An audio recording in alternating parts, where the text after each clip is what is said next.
Good evening, everyone. I'm James Breedlove, the president of the Bridge Builders Foundation, and I'm extremely excited about this collaboration.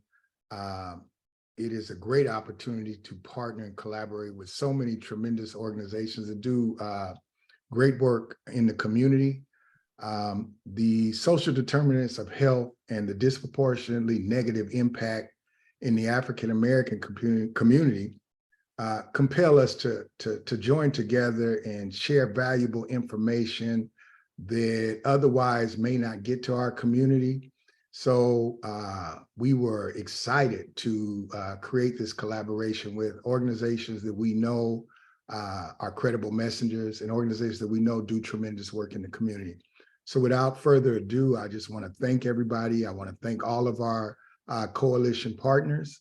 And I want to hand off to Professor Cynthia Davis. Thank you. Thank you, Mr. Breedlove. Good evening, everyone, and Happy New Year. My name is Cynthia Davis, and I'm an assistant professor in the College of Medicine and the College of Science and Health at Charles R. Drew University of Medicine and Science. I want to welcome you to tonight's webinar on maintaining a healthy brain. This webinar is part of a series of health education and disease prevention webinars being hosted by the Bridge Builders Foundation. Tonight's webinar is co-sponsored by the Bridge Builders Foundation Community Health Disparity Coalition. Two of the aims of the webinar are to present important information on what role neuroscience plays in maintaining optimum health, as well as the importance of physical fitness in maintaining brain health.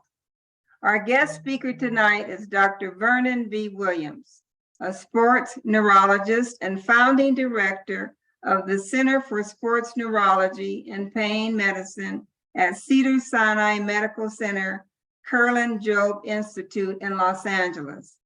Dr. Williams received his medical doctorate from the University of Michigan in 1972.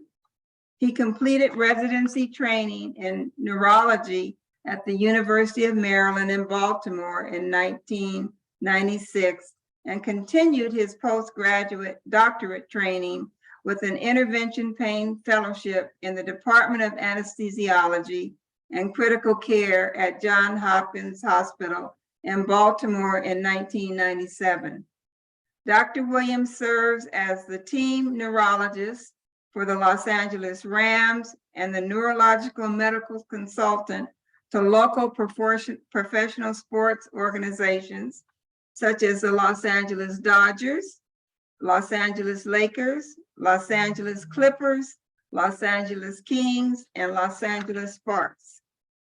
Dr. Williams is a member of multiple professional medical societies, including the American Academy of Neurology, the American College of Sports Medicine, the American Neuromodulation Society, and the American Society of Interventional Pain Physicians. He was recently appointed to the inaugural Governor's Advisory Council on Physical Fitness and Mental Well-Being by Gavin Newsom. I'm going to ask you to hold your questions during Dr. Williams' presentation and place them in the chat box. At the end of his presentation, I will go to the chat box to have him answer as many questions as possible. Additionally, we have a webinar evaluation form we would like for you all to complete before you log out of the webinar. So without further ado, I want to introduce Dr. Vernon Williams. Okay, thank you, Cynthia, for that introduction. Although you caught me off guard for a second there because you said I graduated from Michigan in '72 and it was '92. I was like, ooh. Oh, 92, okay. All right, I feel better now. Okay. So at any rate, I want to just thank you for inviting me to provide this presentation today. Thank all of those involved, the entire coalition, Bridge Builders in particular, and I'm really looking forward to speaking with you all this evening. I would ask that everybody in the webinar, silently to yourself, if you can write it down, but take just a second and just reflect on what you might want to get out of tonight's discussion. And I think that's going to be helpful because I want it to actively engage you so that as I'm talking about things, you may be able to draw parallels and connections to some of the things that you're specifically interested in. So I want you to be kind of, surveying for that kind of information. Obviously, if you have questions at the end, you can put those in the chat and I can answer as many questions as possible. But I want people to get something out of this. I'm going to get something out of it. I hope you do too. Obviously, we're talking about this whole concept of health equity and health disparities. And I just a second before we get going, want to just talk a little bit about what that means. This concept of health equity should mean that everyone has a fair and just opportunity to be as healthy as possible. But we don't see that. And we know that in the United States and really in other countries as well, but particularly in the United States, we see significant issues with health disparities. And because of that, there are greater instances of illness, there are shorter life expectancies, and importantly, there's a diminished quality of life, often affecting people of color, minorities, underprivileged individuals. And a lot of this has to do with these social determinants of health. We know that these things make a difference with respect to the health disparities questions: economic stability, education, both access and the quality of education, the access and quality of healthcare, the neighborhoods and environment that we're in, and also the social community context. And along those lines of social community context, I would just go back to congratulating all of the partners in this coalition, because you're making a difference and you're helping to fight this issue of health disparity and helping us all, strive toward more health equity. So having said that, let's talk a little bit about the brain and brain health. I consider these things that I'm going to talk to you about over the next few minutes an opportunity. And I'm hoping you guys at the end of this talk realize it as an opportunity as well.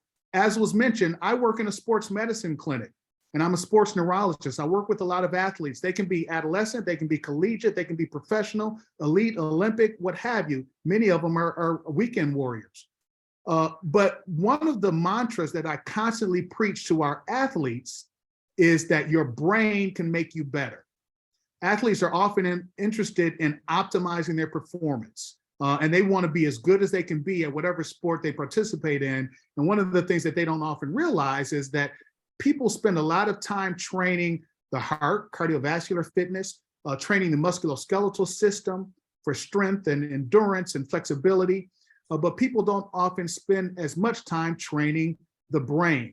And so one of the things I often talk about is, listen, your brain can make you better. In fact, there's some evidence that training your brain might provide more bang for your buck than another hour in the gym, another week in the gym, a little bit more time on the treadmill or what have you. So the same thing can be said about overall health. This isn't limited just to sports and athletes. This is a principle that we should all understand relative to our lives in general and our quality of life and what have you. All of our health concerns should involve the brain. It shouldn't be limited to just the heart or the musculoskeletal system when we're talking about improving our lives. In fact, the brain might be the most important contributor to overall health. And that's across the lifespan, whether you're a student, whether you're embarking on your career, whether you're in the middle of your career, whether you're retired and you're trying to, pursue successful aging and maturation, the brain is critical. And I would say that if you think about some of the functions of the brain, like vision, like balance, like speed of mental processing and reaction times, like focus, concentration, cognitive endurance, all of those things are not only brain functions, but they are brain functions that respond to training. They respond to interventions that help us improve. You think about the brain as one organ, it's about 20% of the body's total energy, even though it only weighs about 2% of the body's total body mass. About 30% of the body's total oxygen consumption goes to the brain, and 40% of the body's total glucose consumption. It's clearly a critical organ. And we know that neuroscience is telling us over time why the brain is so important. If you think about it, it makes sense. Your brain is really responsible for who you are. It heavily influences how you think, how you feel, how you behave, the quality of your interactions with your loved ones, with your spouse. All of those things are neurologic in nature. How you and your body respond to stress is also in large part a result of the brain. So we sometimes separate those things, but it turns out neurologic function has a significant influence on your endocrine function, on your immune function, on your inflammatory milieu. All of those things are heavily influenced by the brain. They're largely neurologic in nature. And that's why when your brain is healthy, you have a much higher likelihood of the rest of your body being healthy as well. I want to start talking about two things that I think are important to understand with respect to the brain. One has to do with this concept of what we call neuroplasticity.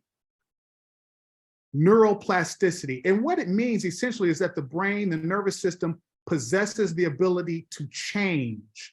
Now that's critical. It may seem, obvious, but it wasn't so obvious. In fact, for centuries, we thought that the brain was kind of fixed, and nerves and neurons and their function was kind of a fixed issue. And if you had a highly, functioning brain, then, that was good for you. But if you didn't, you were just going to have to deal with that. Not only that, if there was some injury or damage or disease that affected the brain, we thought, oh, these neurons don't regenerate. This is just kind of how you are. If people had a stroke, we'd say, well, listen, we need to teach you compensatory mechanisms to get around the weakness that you have as a result of that stroke. But the critically important point, and this is something that makes me very optimistic, this is why I say this is an opportunity, is that the brain can change. You can grow neurons. You can grow and strengthen connections between neurons. You can overcome injury or damage to the brain. And the reason you can has to do with this issue of neuroplasticity. The brain can change over time, and it can change in response to the environment. It can change in response to training. It can change in response to stimulation. And that brings me to the next point. The next educational thing has to do with this concept of neuromodulation, meaning that we can apply different stimuli to the brain and to the nervous system, nerves, and those stimuli will affect this change we're talking about with respect to neuroplasticity. We can turn neurons and nerves up. We can turn them down. We can turn them off temporarily. We can influence how nerves work by stimulating those nerves. So the brain and the nervous system changes in response to stimulation and in response to training. So that's why this critically important concept is known to be true. Neuroplasticity and neuromodulation. I should say that even when I was a resident, when I was a neurology resident, and largely to this day, neurologists spend a lot of time talking about localization. What part of the brain controls vision? What part of the brain controls balance? What part of the brain controls hearing and sensation and motor function? And while those things are true, there's an emerging concept. There are neurologists nowadays who fashion themselves as neuroplasticians, not localizationists. And the difference is the neuroplasticians say, well, yeah, that's true. There are different parts of the brain that control certain functions, but the brain possesses the ability to change. We can stimulate the brain, and if an area has been damaged or injured, other areas can take over for that function. Or if an area of the brain isn't being used for a certain function, it can change. We can stimulate it in different ways. We can train it in different ways to take over function that's been lost. So the two concepts that are critical to understand, neuroplasticity and neuromodulation, we'll talk and come back to some of these things and how they work into the rest of the talk and the rest of the discussion over the next few minutes.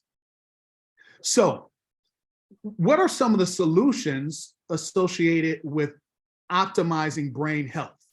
What can you do to be better than well? Whether you have no injury or no diagnosis, how can I be as good as possible? And if you do have an injury or a diagnosis, how can I optimize my function despite that? How can I leverage this issue of neuroplasticity and what have you? There are a couple of things that are basic low-hanging fruit. These are things everybody can do, and they pay tremendous dividends. Part of it has to do with nourishing and training the brain.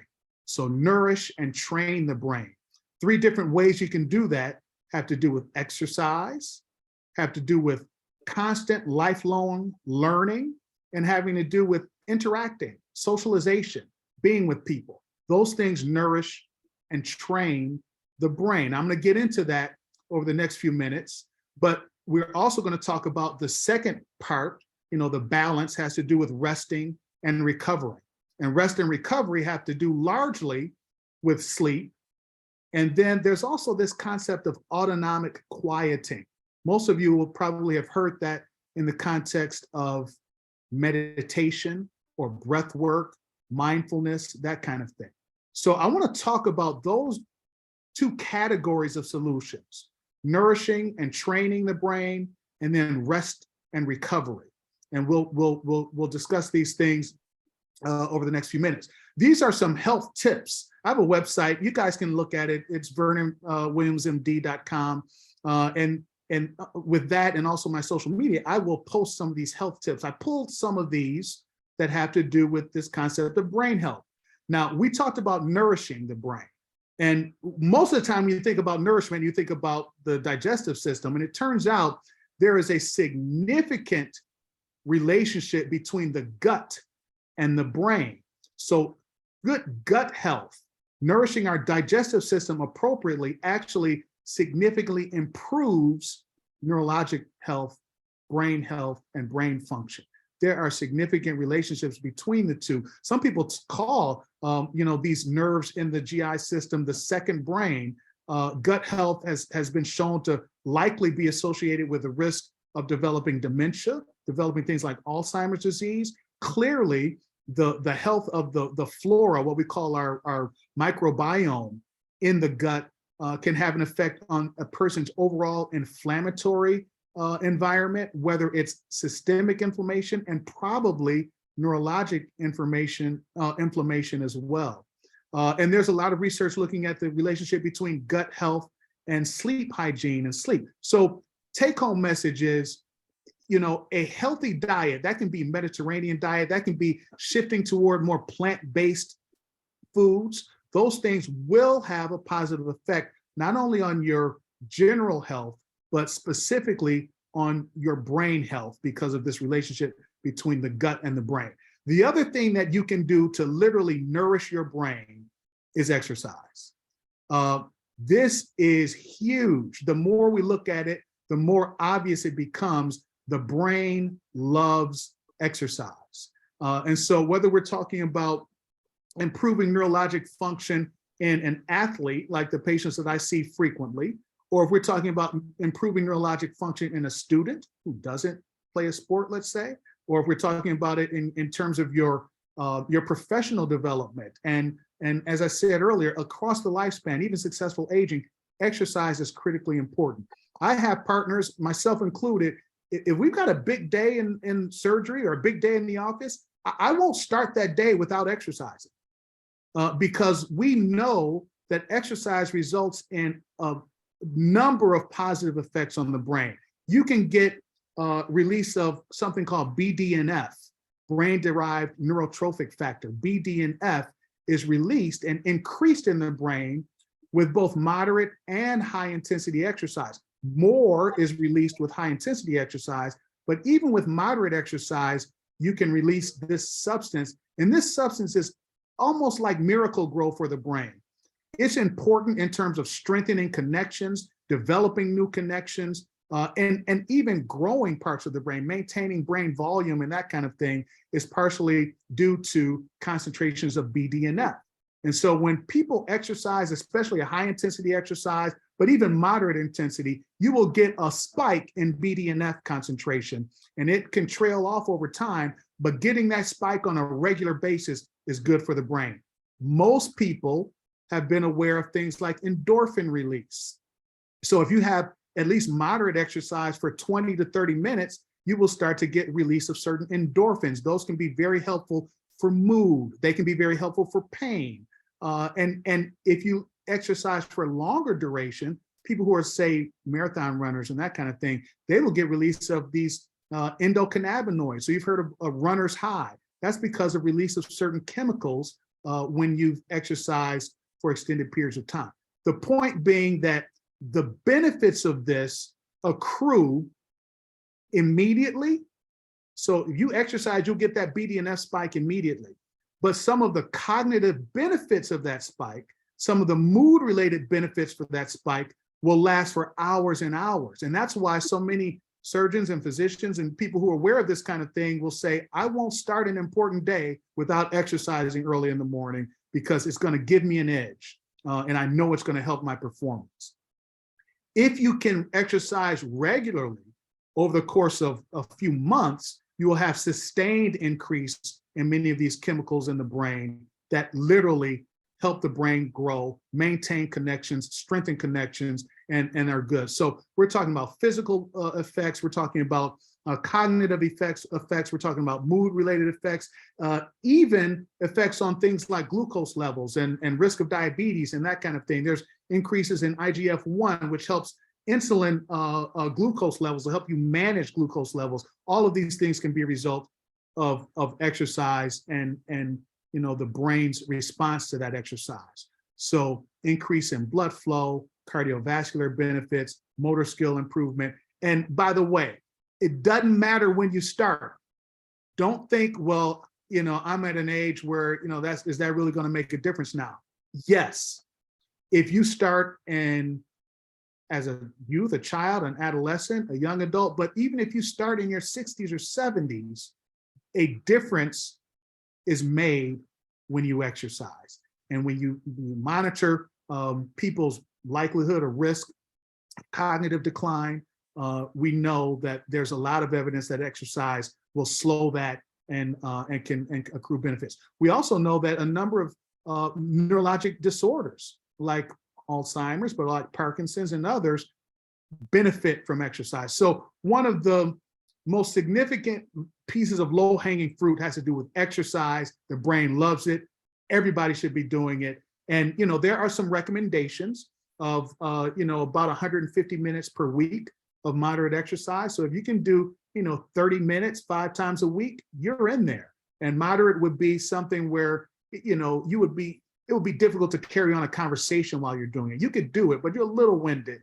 And obviously, if you can get some high intensity exercise in there intermittently, that's even better. Resistance exercise with weights, or whether it's body weight or dumbbells or what have you, also gives significant benefit for the brain and the nervous system. The other area that we talked about in terms of nourishing and training has to do with education. Now, there's 2 different parts of this that I want to talk about. Part of the issue that's important with education is related to educating yourself about your health, about your family history, what kinds of things run in your family, what kinds of diagnoses you may have, but getting as much information as possible about those things, because the more you know, the more successful your management and treatment will be. It's a lot of information looking at this, but it turns out that informed patients, truly informed patients, actually do much better than patients who are less aggressive with respect to learning as much as they can. There is something about information, how we frame disease, how we frame treatment, our understanding of treatment. So expectation is a critically important part of our response. And it turns out that your brain is built and your physiology is built such that you are more likely to experience the response that you expect to experience. I'll give you a quick example. Sometimes people will be given a prescription for a medication. They'll go and look up the medication and they'll say, oh, there's a bunch of side effects to that medication. I don't want to take it. Or they'll take it and they get the side effects. But part of that might be related to the expectation or anticipation of the side effect. We call it the nocebo response. However, if that same information is placed in the appropriate context, if they talk to their doctor and say, hey, I'm concerned about these potential side effects, then the doctor can say, oh yeah, you know what, that can happen, but it turns out the relative risk of that is exceedingly low, like 0.1% of people who take that medication will get that side effect. Now they've got more information and it will color their experience. And believe it or not, it will reduce the likelihood of side effect just based on the information they have. Another example that I give is related to concussion. I see lots of patients with concussion and head injuries related to sports. And if that person is of the opinion, or they've read articles and they've been concerned by what they've read about CTE and chronic concussion and post-concussion syndrome and so on and so forth, if their knowledge and understanding stops there, guess what? They are more likely to experience prolonged symptoms. This has been looked at. The American Academy of Neurology published evidence-based medicine guidelines on concussion management several years back. And one of the things they found is one of the most effective treatments is what's called cognitive restructuring, educating people about the fact that, guess what? 80% of people are going to be symptom-free within a couple of weeks. And we fully expect recovery. And it's actually uncommon for people to have prolonged symptoms. But when you reframe things that way, then people are more likely to improve by virtue of the education. So education as medicine is real, okay? The other thing that I would say with respect to education, by the way, is don't stop learning. You can see that on the bottom left. And it's clear that people who continue to read, who take up a foreign language, who participate in lifelong education, do better. So they are exposing their brain to novel information. The brain responds, the brain soaks it up, and you will strengthen connections. You will develop new connections. The fourth thing with respect to nourishment and training has to do with connection. Loneliness is bad for the brain. Connection is good for the brain. So the social organizations we belong to, whether it's fraternities or sororities, community groups, family interaction, all of those things are critical. We're social beings. They're critical with respect to brain health. And so you don't want to ignore those things. And if it means that you have to go out of your way to maintain those social interactions, do it. And that's one of the things that we saw with the pandemic, when those things started to decrease and people's lives started to shrink into Zoom and their own household. You saw a significant spike in, medical issues, a significant spike in emotional and cognitive issues and that kind of thing. So nourish and train. We're talking about the brain-gut connection. We talk about exercise. We talked about lifelong learning, and we talked about interaction. Let's shift. Let's shift and talk a little bit about these aspects of resting and recovery with respect to brain health. The first one, sleep, is pretty obvious. If you've paid any attention to anything in the popular press over the last 10 years, you've seen how critical it is for people to have optimized sleep. The more we learn about it, again, the more obvious it is. In fact, I work with athletes a lot, and there's a lot of information that demonstrates, the best athletes on every team tend to be the best sleepers on every team. And there's also information that demonstrates if you change nothing else but optimizing an athlete's sleep, they will have significant improvements in performance. It doesn't matter what you measure. Free throw percentage, 3-point percentage in basketball players, 100-meter dash times in track runners, swimmers, tennis players, and serving accuracy. All of these things significantly improve with optimizing sleep if you change nothing else. So I'll talk to my athletes about that all the time and say, hey, listen, you want to get better, you are more likely to have significant improvement by improving your sleep than almost anything else. So sleep is critical. We know that sleep has an effect on your immune system.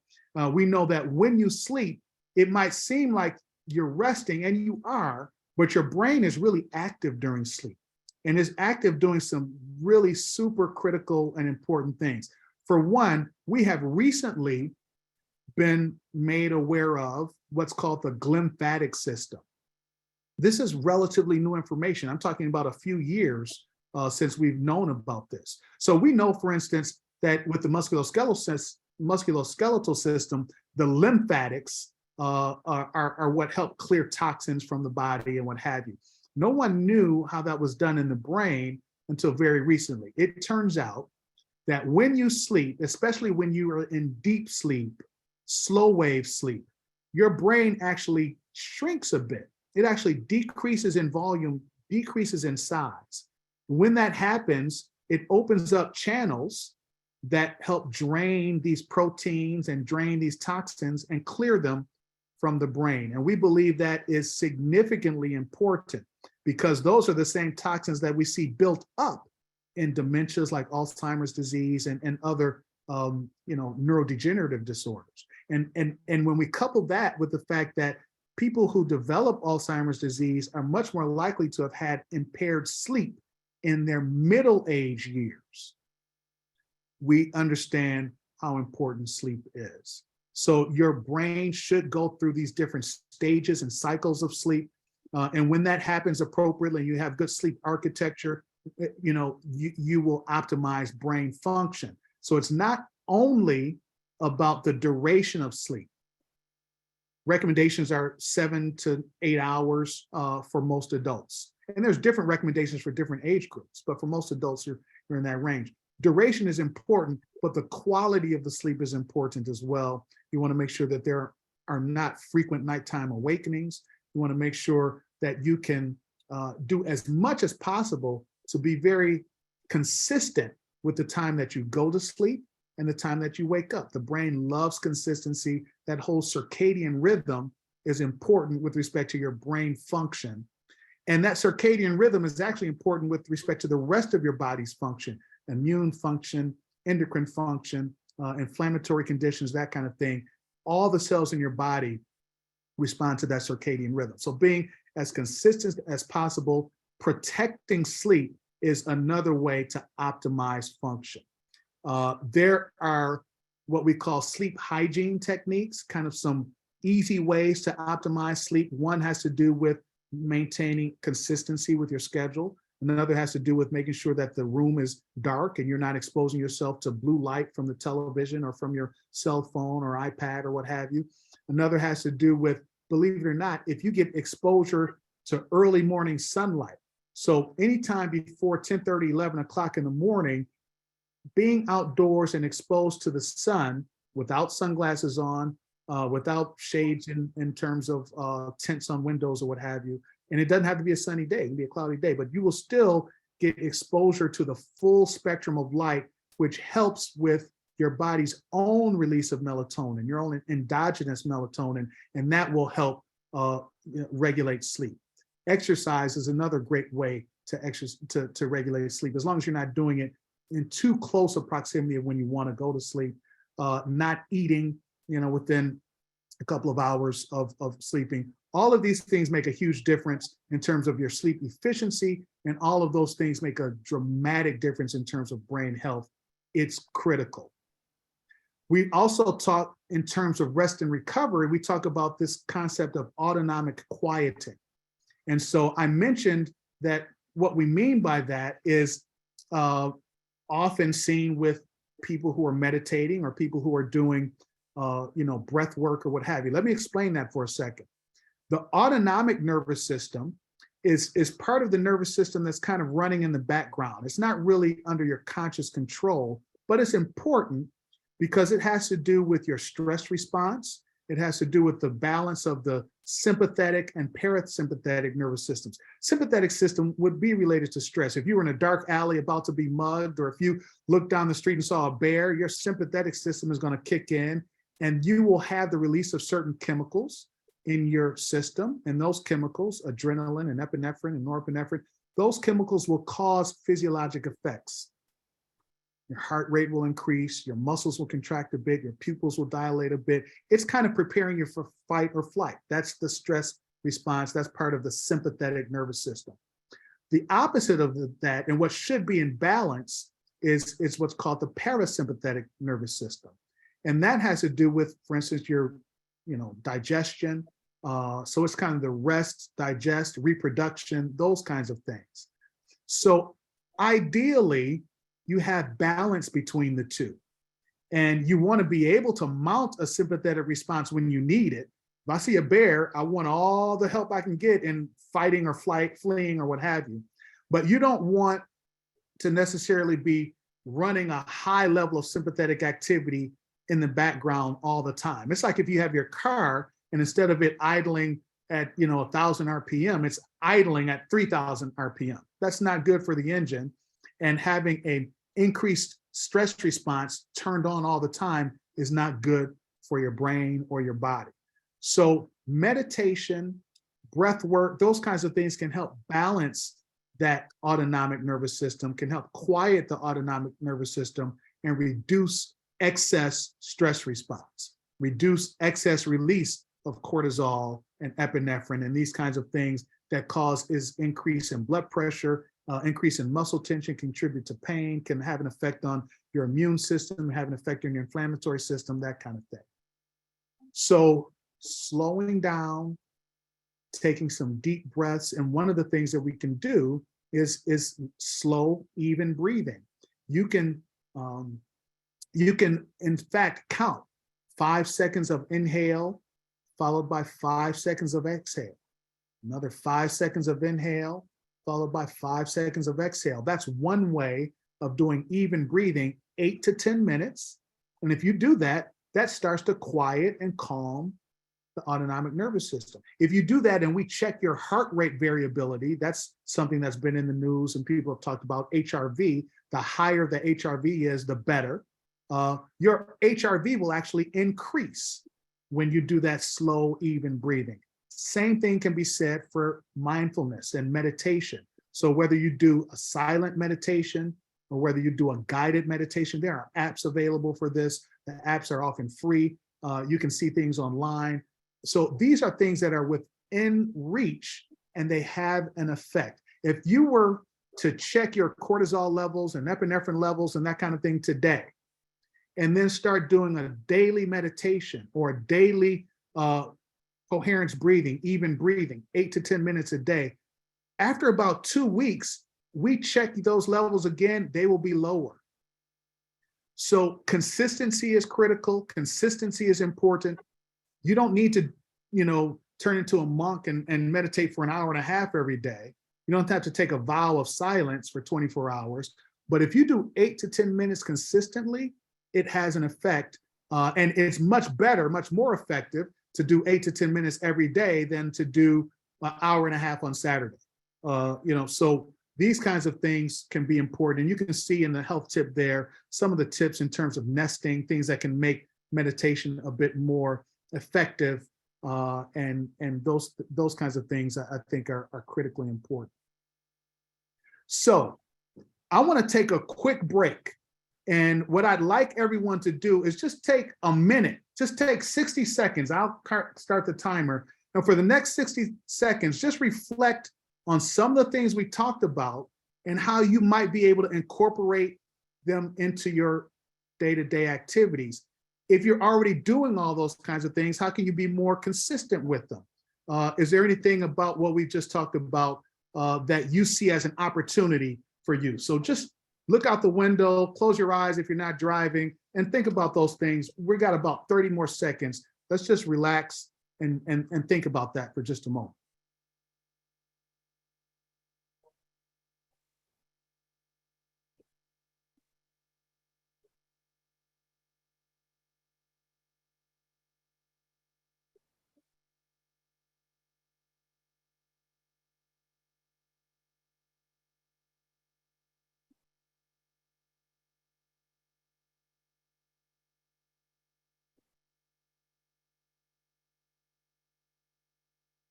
Okay, I actually took that opportunity to take a couple of deep breaths.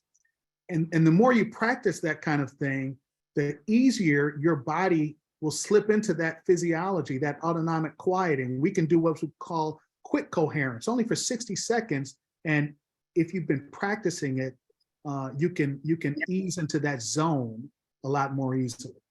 So I want to switch things up a little bit now. We've talked about optimizing brain health. And I want to talk a little bit about what happens and what things we should be on the lookout for that might indicate some deterioration in brain health. Now, remember, I started off by saying, hey, I'm optimistic, even in the setting of brain injury, or illness or disease because of this concept of neuromodulation and neuroplasticity. So don't ignore symptoms and don't fall prey to just putting your head in the sand or what have you. And think about these kinds of things, because if you recognize them in yourself, or if you recognize them in a family member or a coworker or a loved one, a fraternity or sorority, brother or sister, we should be acting as quickly as possible. So what are some symptoms? What kinds of things might indicate that there's some deterioration? Clearly, forgetfulness and memory related issues. Now, this is a big one because people often freak out and say, oh my God, I forgot where I put my keys on Tuesday. What does that mean? What I'm really talking about is significant issues with memory. I mean, people who are, getting lost on their way home from work. They've been going that way every day, or going to a relative's home or what have you, is significant. Significant issues with remembering names or word finding. Those are things that might indicate even some mild cognitive impairment and make you say, hey, let's get things checked out. Acting confused. If you see that, that could be an indicator of some deterioration in brain health. Trouble with speech or trouble with writing, troubles concentrating or reasoning. You can see the list there. Getting lost in familiar places. And then as things progress, as things get more significant, there may be frank, episodes of aggression or anger or hallucinations, delirium, and people being unable to complete activities of daily living. So these are things that we should be kind of on the lookout for. And if we sense that these things may be occurring in ourselves or in our loved ones, we want to seek help. We want to get assessed, and timely assessment is critical. Let me tell you what I mean by that. It turns out that in individuals who are diagnosed with dementia, in most cases, the symptoms had started 2 or 3 years prior to the diagnosis. That means 2 or 3 years were lost when they could have had interventions that may have been more effective for them. We believe that the earlier the intervention starts, the better. So timely assessment is critical. You don't want to wait and kind of say, well, let's see what happens.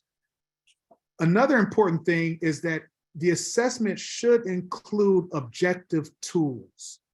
So there are validated measures, questionnaires, forms people can fill out that are quick, but they give a much better assessment as to whether there might be something going on than just talking to your doctor or your healthcare practitioner.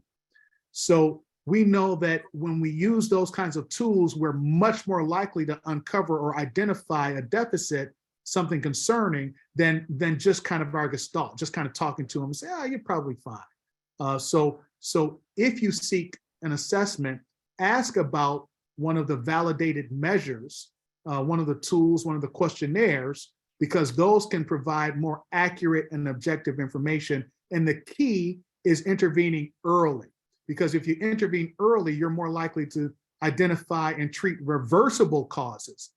And there are a number of them out there, but it doesn't mean that there's just kind of a sentence for, persistent and progressive neurologic decline. In many cases, we can identify things that can be treated, reversed, and people can kind of live happily ever after or do very well. Often medications can be helpful, but we want to have a rational approach to the medications. And there are also non-pharmacologic interventions that can be helpful. So it doesn't always have to do with pills. There are other interventions that can augment the benefit of medications. And obviously, the earlier that you identify issues, the more likely you are to be actively involved in your decision-making in terms of what you want and what you don't want. And the more likely you are to be able to be involved in clinical trials and research. So we know that that's something that minority populations tend not to be as involved in, some of the clinical trials, some of the research, and meaning that we don't often have the opportunity to benefit from early interventions and novel interventions. And so that's something to be aware of as well. So if you have said, hey, maybe I am having some of these symptoms, what are some kind of life hacks to, for instance, improve memory? We talked about exercise. No question about the fact that memory can be improved with exercise. In fact, I'm part of a group advising a clinical trial from Cleveland Clinic right now on the use of exercise equipment. This happens to be Peloton equipment in individuals who have a higher risk of Alzheimer's disease because they have genetic factors that predispose them. And the question is, can we intervene purely with exercise and reduce their risk down to the same risk that an individual would have if they didn't have that genetic factor? Exercise is critical and can be very helpful. Exercising your mind, we talked about learning, puzzles, crossword puzzles, that kind of thing can be very helpful. And there are also some other brain training options using your smartphone, using your computer, or what have you, that seem to be helpful as well. Using memory aids, obviously, and these are things that help you compensate for some memory-related issues, and staying mentally fit, reading, writing, learning, taking classes, those kinds of things are options that may augment the benefit from medications. So I want to finish up by talking a little bit about some of the more specific interventions that we started doing with athletes to optimize their performance, training their brain. But I strongly believe these things are not just for athletes. And as we expose other populations, as we study their effect on other populations, we're learning that these things can be very helpful for individuals who haven't necessarily had a concussion from playing football or hockey or soccer. They haven't necessarily had some kind of neurologic issue, and they may not be getting ready for, NFL playoffs or NBA season or what have you.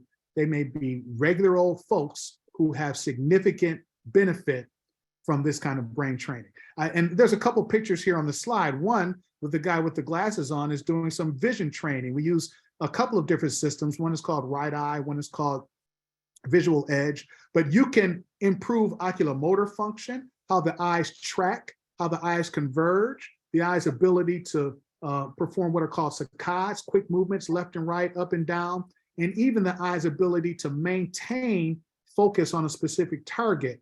You can improve things like contrast sensitivity, so the ability to see subtle differences in contrast, and you can improve kind of visual processing, visual reaction times.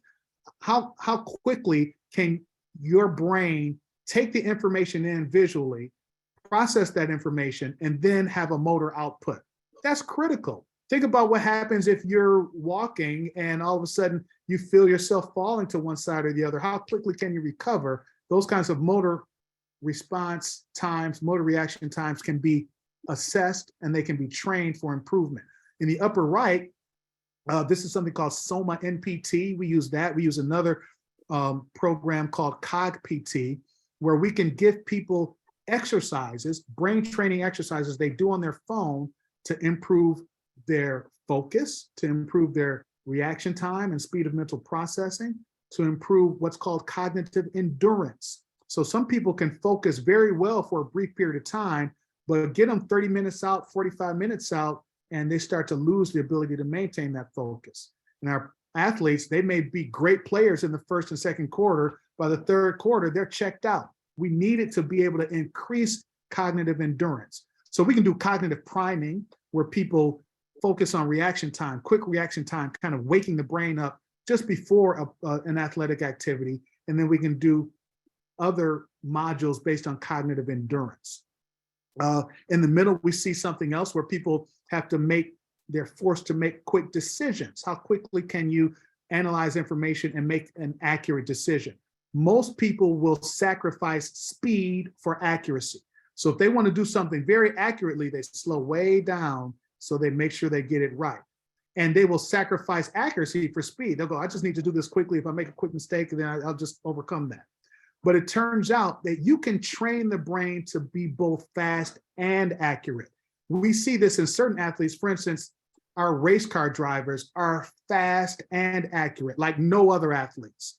Same thing goes for the esports people that play the video games and that kind of thing. Super fast, super accurate. And some of our athletes will say, well, listen, we want to train both our quarterbacks. We want them to recognize the defense and be able to act and get that ball out as quickly as possible. So there are modules that help train these kinds of things, what we call dual processing, that can help the brain. And on the bottom, the squiggly lines there, that's an assessment of heart rate variability, the ability to slow the heart rate down, slow the breathing down, balance the sympathetic nervous system. Think about it in sports. If someone is, they got a big free throw to shoot at the end of the game, there's a lot of stress associated with that, a lot of fear, a lot of anxiety associated with that. And under those conditions, it's hard to control your muscles. If you've got that surge of cortisol and epinephrine, it makes it very difficult to achieve something from a motor standpoint that you're used to doing all the time. Same thing with our golfers. Golfers play great on Thursday and Friday, Saturday, a little more difficult by Sunday. Now the stress is there. They got to learn how to manage that stress. Same thing for our non-athlete patients who want to optimize their brain health and their performance.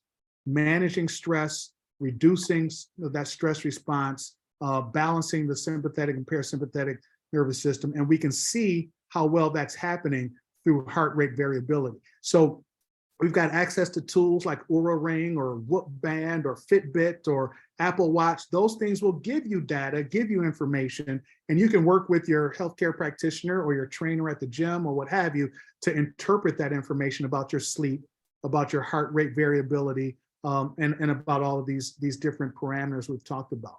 So stress control is another aspect that we actively train in athletes. I think everybody should be actively training those things. So I'm going to stop there, and we have time for questions.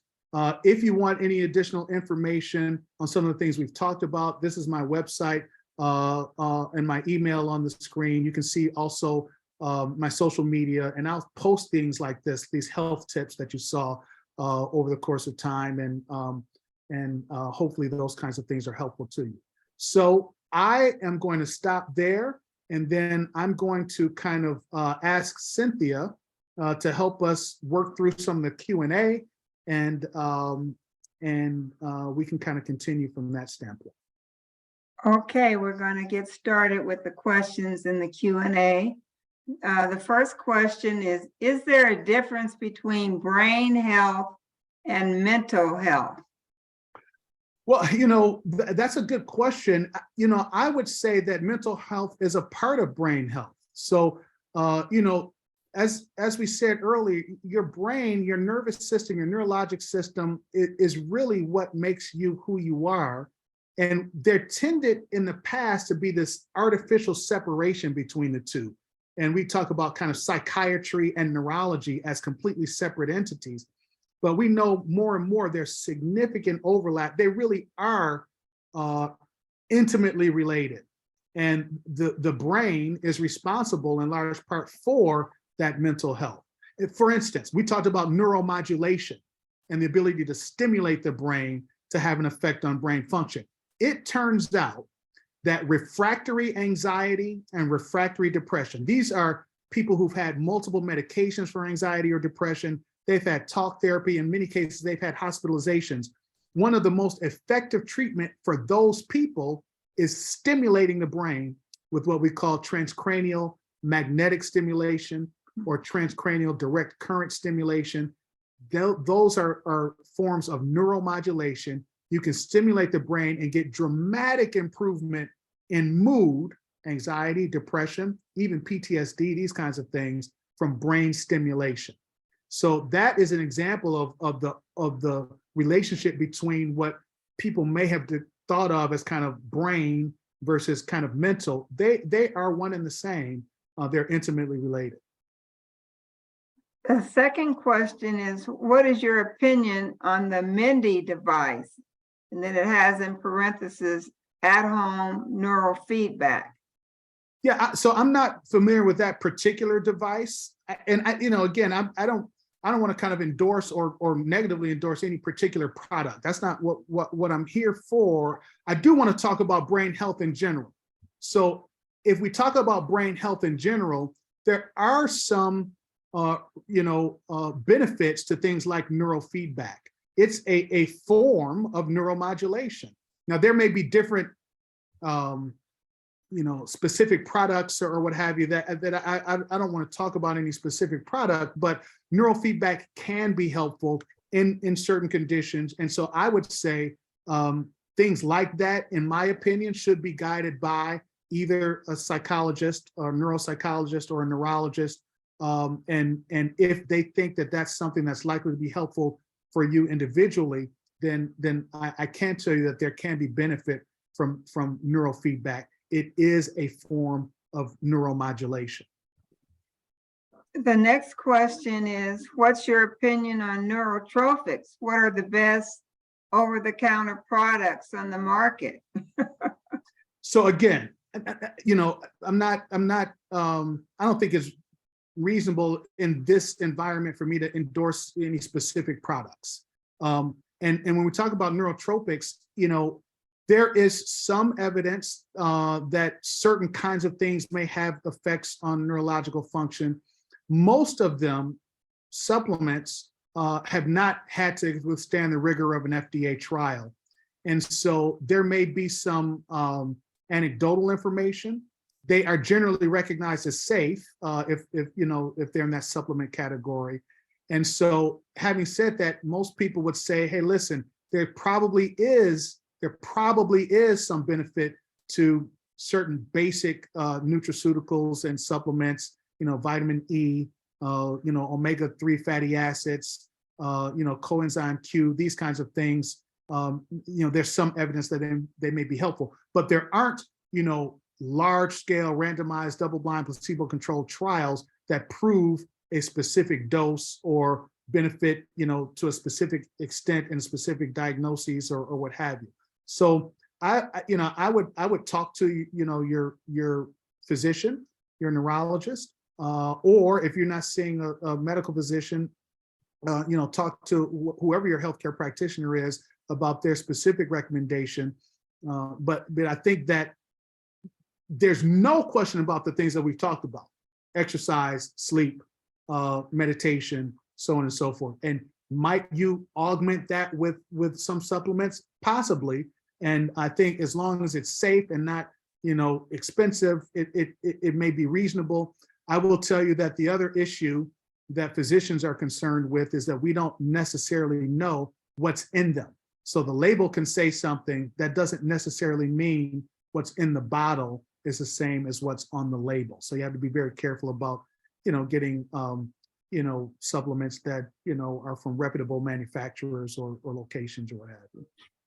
Someone made a comment that the benefits of meditation are well known, just as is the benefits of prayer.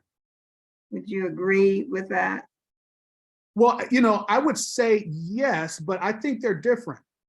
Okay, so I will tell you, I've got patients that I've recommended meditation for. Meditation is not just relaxation, okay? So mindfulness meditation is different. And if you connect people to things like heart rate variability, we check other, biochemical effects. They're different when someone is actively and successfully meditating as compared to when someone is just relaxing or just listening to music or even just praying. So I'm not saying prayer doesn't help. I'm sure it does. I pray every day, but it's different. And I do that in addition to the meditation. I personally don't say, well, I prayed for 15 minutes, so that's my meditation for the day.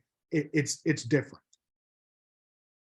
Another question you've already sort of answered. It says, are there foods and specific vitamins that can help with our brain health? You already mentioned some vitamins, but what about some particular types of food? I think the best answer to that is pretty general. We know there's different, diets for different people. So part of it is investigating what works best for you, your body's physiology. It may be different than it is for me or, someone else. but investigate what works for you. You can give trials of different diets and see how you feel. And you can follow your blood work and speak with your physician about different recommended diets. But having said that, in general, we know that Mediterranean diet tends to be something that over and over again, most people gain benefit from. Most people are healthier if they follow that. And then we know that plant-based and avoiding daily consumption or overconsumption of meats, of processed meats in particular, have significant effects on longevity and the development of certain kinds of diseases and that kind of thing. So I'm not a nutritionist, but I will tell you that those things I'm comfortable with, confident in, and I'll frequently recommend for patients. The next question is, when it comes to patients that have head injuries like stroke victims or people that have brain damage from and then are revived, what are the chances of full recovery? So that's a great question. I said earlier that I'm more optimistic than I've ever been before about the brain because of these concepts of neuroplasticity and neuromodulation. So if we had that very question 10 years ago, the answer would be different than it is now. Part of it has to do with how severe their injury was. That makes sense. Part of it has to do with what parts of the brain were affected. The brain stem is very difficult to overcome if there's been a stroke involving that, whereas different parts of the cortex much more easily overcome. But having said that, we are now seeing people who had strokes years ago and had kind of plateaued in terms of their recovery, and then have significant improvement after the institution of certain kinds of neuromodulation techniques and brain training techniques. So it can be, again, transcranial magnetic stimulation, it can be focused ultrasound, it can be transcranial direct stimulation, stimulation in the spinal cord, deep brain stimulation with electrodes that are placed in parts of the brain, and coupling that with these brain training techniques give us optimism like we've never had before. There's realistic issues. The longer a person has had deficit, the worse, and the longer that they were affected before medical intervention was made, the worse off that they're likely to be. But I will say that there's room for optimism now more so than ever because of neuromodulation, neuroplasticity, and some of the sometimes miraculous effects we've seen with various kinds of stimulation. Next question, how, if any, is the game of chess and brain health connected? Well, I think it fits into this concept we talked about with respect to training the brain, and it fits into this concept of interaction with other people. So with chess, obviously there are spatial organization benefits, there's memory benefits, and anytime we're doing activity where we're solving puzzles or solving problems, it's good for the brain. So I would encourage people, if they are interested in training the brain, they're interested in challenging the brain, and they haven't played chess, to learn. And I would encourage people who do play to continue to play and play as much as possible, and play with other individuals, because then you get the social interaction as well, as opposed to just playing online. Not that there won't be benefit from that, but you'll get the additional benefit of human interaction when you play with other people. Is there a correlation to sleep apnea and brain health? Oh, that's a good one. That's a good one. Yes, no question about it. So, sleep apnea is known to be affected and associated with a number of neurologic conditions. Headache is significantly increased in people who have obstructive sleep apnea. Obviously, maybe it's not obvious, but there are significant risks associated with cardiovascular health and sleep apnea. And one of the main consequences of an arrhythmia or a heart attack is injury to the brain.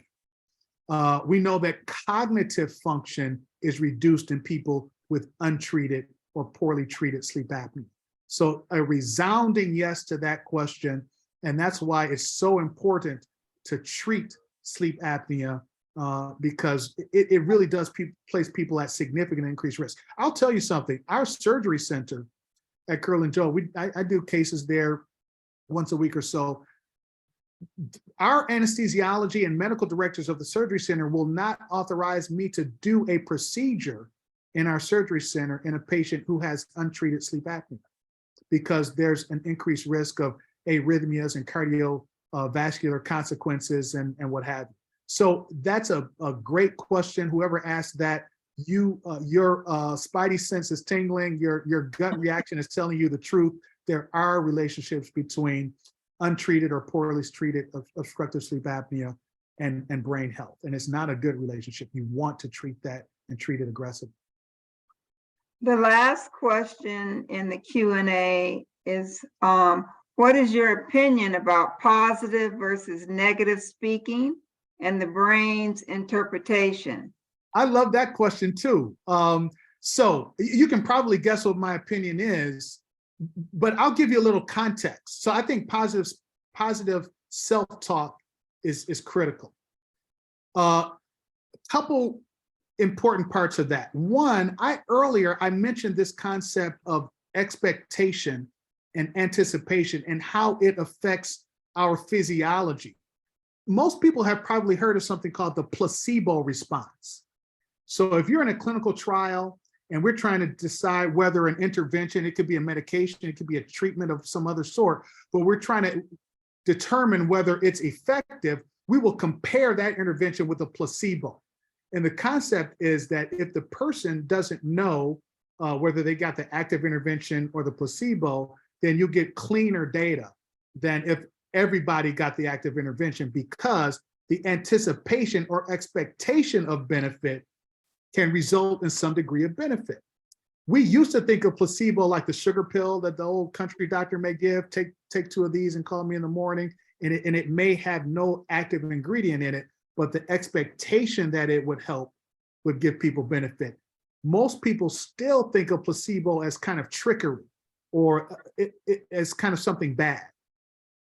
But I don't, and most people who really understand placebo don't. What we know is that people aren't better because they've tricked themselves into thinking they're better.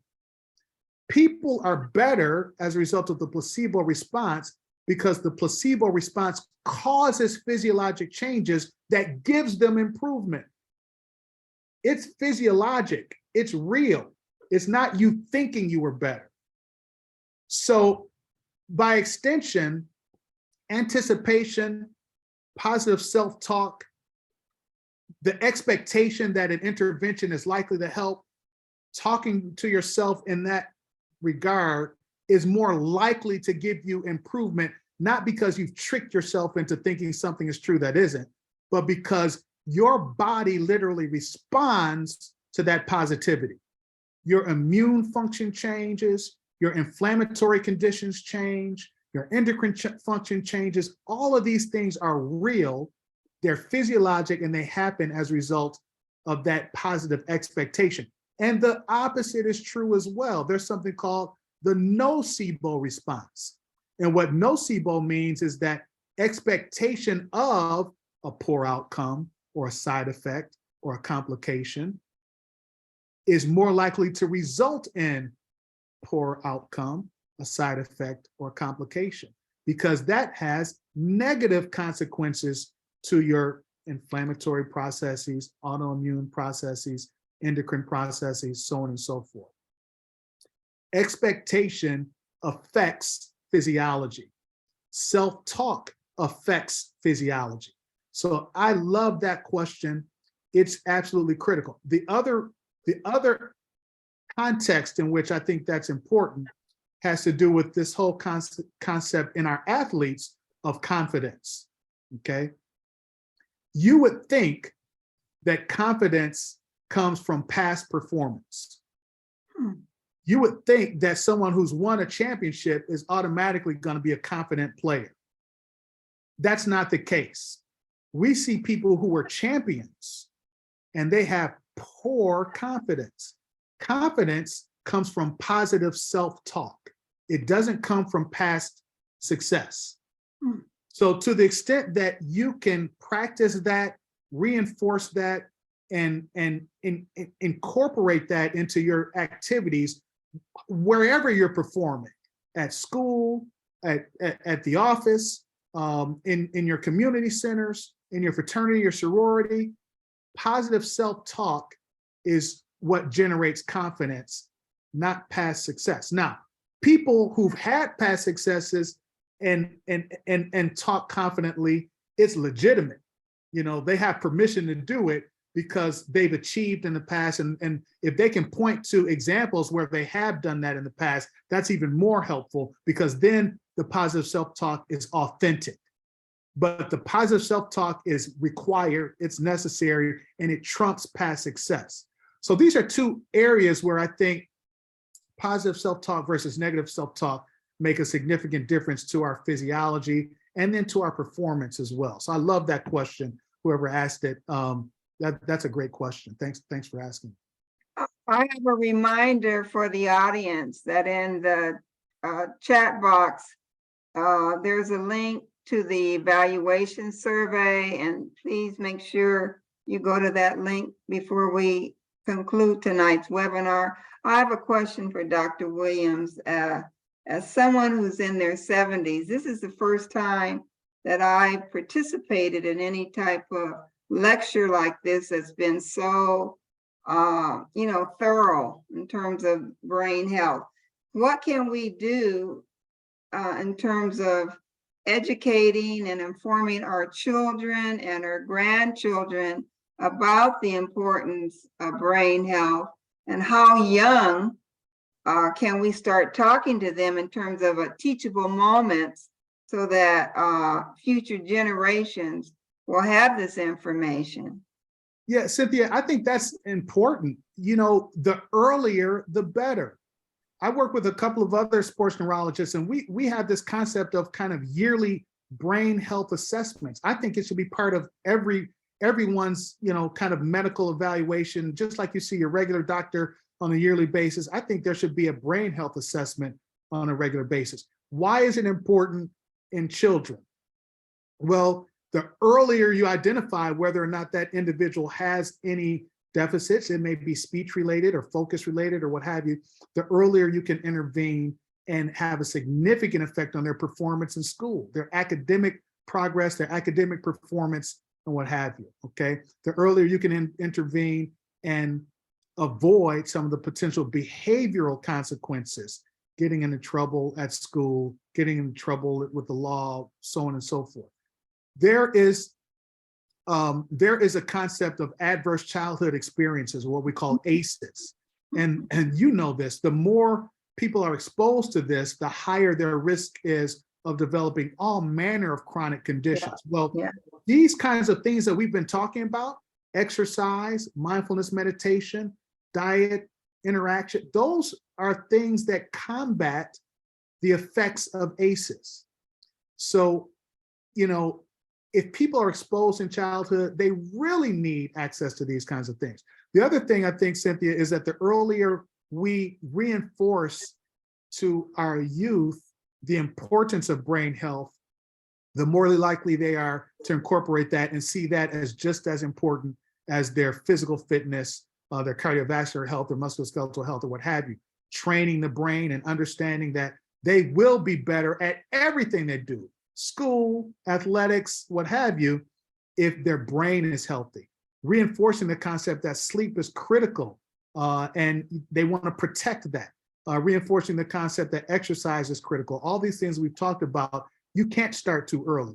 And believe it or not, you know this, children, they will take on some of the characteristics of their parents. So if they see their parents placing an emphasis on protecting that sleep time, if they see their parents making sure that they're exercising on a regular basis or meditating, they will see that as a normal activity and something that they're much more likely to participate in as well. So I think the earlier you can start to incorporate these kinds of things with children, the better. It's going to pay dividends academically and pay dividends with respect to their overall health across the lifespan. So neurologic health across the lifespan is part of the goal here. Thank you so much. Mr. Breedlove, I'm going to turn it over to you now as we conclude tonight's presentation. And thank you so much, Dr. Williams. It was just very informative and educational. Well, I appreciate that. I enjoyed it. Thank you for having me. Yes, thank you, Dr. Williams. Alvin Trotter is going to close out, but just an awesome presentation. Thank you so much. Yes, well, hello, everyone. I'm Alvin Trotter, and I'm a member of the Bridge Builders Foundation Board of Directors. Just want to thank you, Dr. Williams, Cynthia Davis, and Wes Scholes for bringing us some great information this evening. Want to, again, acknowledge all of the organizations which comprise this Community Health Disparity Coalition. It's wonderful that we're able to partner and come together to take on these and other concerns that our community faces. As we all know, in the African-American community, we have to contend with a number of disparities when it comes to issues surrounding our health. But by coming together and partnering to address these disparities, we can move the needle and overcome these challenges by providing reliable information from subject matter experts to boost our collective understanding and awareness. So we will be sending a copy of this webinar out to all of the coalition partners so that you all can share with your respective networks. And we look forward to continuing our work together as a coalition and as a community in order to improve outcomes in our community. Thank you to everyone who is on the line with us this evening. We appreciate you all taking some time with us this evening to be on this call. And we look forward to seeing everyone on the next quarterly webinar. Have a good evening.